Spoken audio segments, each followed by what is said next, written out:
few minutes before midnight on the 20th of August, 1989, the police department received a frantic call from, as it turned out, Lyle Menendez, and he was crying, half screaming into the phone to the police department saying that his parents had been killed.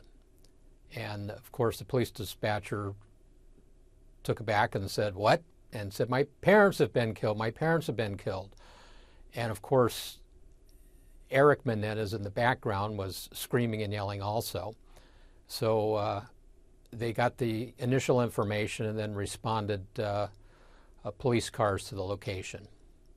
And at the location, they took all precautions and didn't go inside the house right away because they didn't know what to expect. And they ordered the brothers outside, which after a while they came outside and again were screaming and yelling and laying on the parkway saying that their parents had been killed. So the police officers went inside the house and discovered the mother and father, Kitty and Jose Menendez, inside the television room, family room, which is a ground floor room at the back of the house, and saw them the victim of numerous shotgun blasts. The brothers, after the murders, acted like they actually won a big prize of money or obtained a big inheritance, because they certainly weren't grieving at all. And they each bought new cars. Lyle bought a Porsche and Eric bought a Jeep. They bought, or were in the process of buying, a condominium in Marina del Rey, which was very, very nice. Lyle went back because he always liked Spring Street Cafe back in New Jersey and Princeton, so he actually bought that. They bought Rolex watches. They were unstoppable with spending money. When they went somewhere, it looked like they might be in danger, so they hired bodyguards for them. They went to the U.S. Tennis Open in September, where they had bodyguards. I mean, it was, they had limos. They did everything that they wanted to probably ever do and spend the money that they had or thought that they had. At the very beginning, made it seem like the father's business had something to do with the murders. So, of course, the investigation started with a clean slate. We had no idea who was responsible, so we had to investigate everything. And the brothers certainly were not out of the picture. They were always considered a possibility. We traveled the United States looking for possible suspects, information on suspects. Jose's business was in New York and in Princeton. He was now out here in California, and he bought, or actually his company bought, a portion of the part that Jose was involved with from a known, he was a known distributor of porno movies.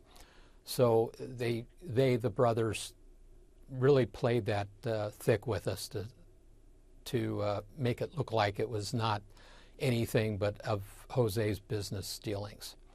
We had to eliminate all that before we could settle on who the real suspects were. During the build-up to the trial, it came to light that the defense was going to use a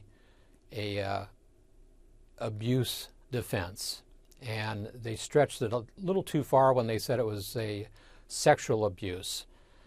In the investigation, we determined that both Kitty and Jose wanted to give their sons pretty much free rein of their behavior so that they could build their own personality. And that kind of ruled out any physical abuse. There was absolutely no sexual abuse that we determined at all.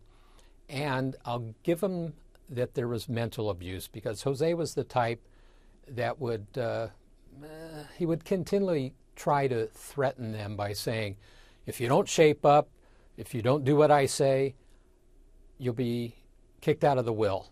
And, you know, he always used that part, basically the money, against them. So they knew that they had to shape up and do what Jose said, or else they would be kicked out of the will and wouldn't have any money in their adult life. The motive of the crime seemed to be the control of Jose. And it got to the point where Lyle Menendez was booted out of Princeton, and Eric was doing very well in tennis, but he wasn't listening to Jose, and his tennis matches were suffering because of that. And it got to the point where they knew that if they didn't do something, that they would be kicked out of the will permanently. I guess the ultimate goal of this was the money, and in the same vein, they would get rid of Jose and Kitty at the same time, so nobody would be standing in their way for the inheritance of the money. I always thought that the first trial really played up to Kitty and Jose being bad parents, and the jury, I think, bought a lot of the abuse of Kitty and Jose against the brothers, and I'm going to say more or less felt sorry for them for their life that the defense depicted them at the first trial. Well, after the jury came back hung, actually two juries, one for each brother, you know, I just put my head down and shook my head, because it's my responsibility as the investigator, because I have interviewed all the witnesses, and particularly the witnesses that were being called for trial. So the first thing that came to my mind is I have to get these witnesses back into court again for another trial. Most witnesses, although they're willing to come to court begrudgingly, they really don't have the time for court. So it's always kind of a chore to get witnesses back into court. And after the hung jury, that's the first thing I thought of, getting these witnesses back into court. When the brothers were convicted, and then the interview shows afterwards, I really don't think they have any remorse. I think they bought the abuse defense that the defense put up for them, because I haven't seen any remorse whatsoever with the brothers.